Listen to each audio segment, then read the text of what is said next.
Hello guys, welcome back to our channel lady RPF warrior. So today వీడియోలో ఏంటంటే మనం అందరం కూడా ఈగర్గా వెయిట్ చేస్తున్న ఆర్పిఎఫ్ అప్లికేషన్ స్టేటస్ అయితే రిలీజ్ అయిందండి. సో డెఫినెట్లీ అందరికీ కూడా మెయిల్స్ అండ్ మెసేజెస్ ద్వారా మీ అప్లికేషన్ స్టేటస్ అనేది రిజెక్ట్ అయిందా యాక్సెప్ట్ అయిందా అనేది మీ యొక్క రిజిస్టర్ మొబైల్ నెంబర్కి అయితే సెండ్ చేస్తారు. ఎవ్వరు కూడా కంగారు పడద్దు. సో మీరు గూగుల్లోకి వెళ్ళి ఈ విధంగా ఆర్ఆర్బీ అప్లై మీద క్లిక్ చేయండి. సో క్లిక్ చేసిన వెంటనే వాళ్ళ యొక్క అఫీషియల్ వెబ్సైట్ ఈ విధంగా క్లిక్ అయితే అవుతుంది. ఫస్ట్ దాని మీద క్లిక్ చేయండి. సో క్లిక్ చేసినట్లయితే సైట్ ఈ విధంగా ఓపెన్ అవుతుంది కదా. దీంట్లో అప్లై అనేది చూడండి రెడ్ కలర్లో, దాని మీద ట్యాప్ చేసినట్లయితే కింద ఆల్రెడీ హ్యావ్ ఎన్ అకౌంట్ అని ఉంటుంది. దాని మీద క్లిక్ చేయండి. ఈ విధంగా మనకి sign in to your account click అవుతుంది అనమాట. మీ యొక్క మొబైల్ నెంబర్ లేదా ఈమెయిల్ అడ్రస్ అండ్ పాస్వర్డ్ మీద అయితే క్లిక్ చేయండి. ఇన్ కేస్ మీరు పాస్వర్డ్ మర్చిపోయినా సరే ఏం ప్రాబ్లం అయితే లేదనమాట. సో పాస్వర్డ్ కనుక మర్చిపోయినట్టే కింద ఫర్గాట్ పాస్వర్డ్ అని ఉంది కదా, ఫర్గాట్ పాస్వర్డ్ మీద కనుక క్లిక్ చేసినట్లయితే మీకు అక్కడ డేట్ ఆఫ్ బర్త్ అనేది మనకి చూపిస్తుంది అనమాట. ఈ పాస్వర్డ్ ప్లేస్లో మనకి డేట్ ఆఫ్ బర్త్ అనేది చూపిస్తుంది. సో మీరు ఫర్గాట్ పాస్వర్డ్ మీద నొక్కగానే మళ్ళీ ఈ విధంగా ఓపెన్ అవుతుంది అనమాట. మీ యొక్క మొబైల్ నెంబర్ని మరియు డేట్ ఆఫ్ బర్త్ని అయితే ఇచ్చినట్లయితే మీ యొక్క కొత్త డేట్ ఆఫ్ బర్త్ అనేది మీ యొక్క ఈమెయిల్ అడ్రస్కి మీ యొక్క పాస్వర్డ్ అనేది మీ యొక్క ఈమెయిల్ అడ్రస్కి అయితే సెండ్ చేస్తారు. సో బ్యాక్ వెళ్ళి ఈమెయిల్లోకి వెళ్ళి ఆర్ఆర్బీ నుంచి వచ్చిన మెసేజెస్ అయితే తీసుకుని అక్కడి నుంచి ఓటీపీ అయితే క్లిక్ చేయండి.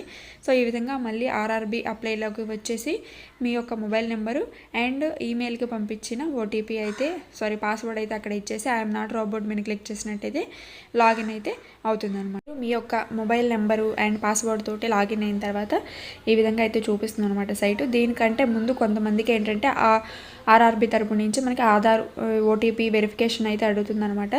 ఏం లేదు, అక్కడ గెట్ ఓటీపీ మీద క్లిక్ చేసినట్లయితే మీ యొక్క ఆధార్ ఓటీపీ అనేది మీ యొక్క ఈమెయిల్కి అయితే సెండ్ చేస్తారు. అక్కడి నుంచి ఓటీపీని కాపీ చేసి పేస్ట్ చేసినట్లయితే మీకు సైట్ ఈ విధంగా ఇక్కడి నుంచి స్టార్ట్ అవుతుంది అనమాట. సో ఆధార్ ఓటీపీ అయితే చూపించట్లేదు, నేను ఇదైతే చూపిస్తున్నాను. ఆధార్ ఓటీపీ అయిన తర్వాత మీ యొక్క సైట్ ఈ విధంగా ఓపెన్ అవుతుంది అనమాట. ఇక్కడ 3 సైట్స్ కనిపిస్తున్నాయి కదా మీకు. ఇక్కడ general instructions, application, online application and application history. మీ యొక్క అప్లికేషన్ హిస్టరీ మీద కనుక క్లిక్ చేసినట్లయితే మళ్ళీ ఇంకొక సైట్లోకి మిమ్మల్ని అయితే తీసుకెళ్తుంది అనమాట ట్యాబ్. సో ఈ విధంగా మీరు చూసుకున్నట్లయితే ఇక్కడ ఈ విధంగా మీకు మీ యొక్క అప్లికేషన్ స్టేటస్ అనేది సక్సెస్ అయిందా అండ్ రిజెక్ట్ అయిందా అని అయితే చూపిస్తుంది. ఇదనమాట కంప్లీట్ ప్రాసెస్. మీ యొక్క అప్లికేషన్ అనేది సక్సెస్ అయిందా రిజెక్ట్ అయిందా అని అయితే చూపిస్తుంది. డెఫినెట్లీ అందరికీ సక్సెస్ అని అయితే వస్తుంది. మోస్ట్ ఆఫ్ ద పీపుల్కి అయితే సక్సెస్ అనే వస్తుంది. ఎవరికైనా రిజెక్ట్ అయినట్లయితే మీరు ఆర్ఆర్బీ బోర్డుకి కంప్లైంట్ అయితే ఇవ్వచ్చండి. అన్నీ మీ యొక్క డీటెయిల్స్ అనేవి కరెక్ట్గా ఇచ్చి ఉన్నా సరే మీ యొక్క అప్లికేషన్ రిజెక్ట్ అయిందంటే కనుక మీరు ఆర్ఆర్బీకి ఫైల్ అయితే చేసుకోవచ్చు అనమాట మీ యొక్క కంప్లైంట్ని. నా సైట్ అనేది ఓపెన్ కాకపోతే డెఫినెట్లీ వెయిట్ చేయండి. ఒక 2 or 3 days అయితే వెయిట్ చేయండి. అందరికీ కూడా మెయిల్స్ అండ్ మెసేజెస్ ద్వారా మీ యొక్క మొబైల్కి అయితే లింక్ అయి ఉన్న మొబైల్ నెంబర్కి అండ్ ఈమెయిల్ అడ్రస్కి అయితే డెఫినెట్లీ వాళ్ళు సక్సెస్ అయిందా రిజెక్ట్ అయిందా అప్లికేషన్ అనేది చూపిస్తారు. సో ఇది ఫ్రెండ్స్ వీడియో నచ్చితే లైక్ చేయండి, షేర్ చేయండి. Thank you so much.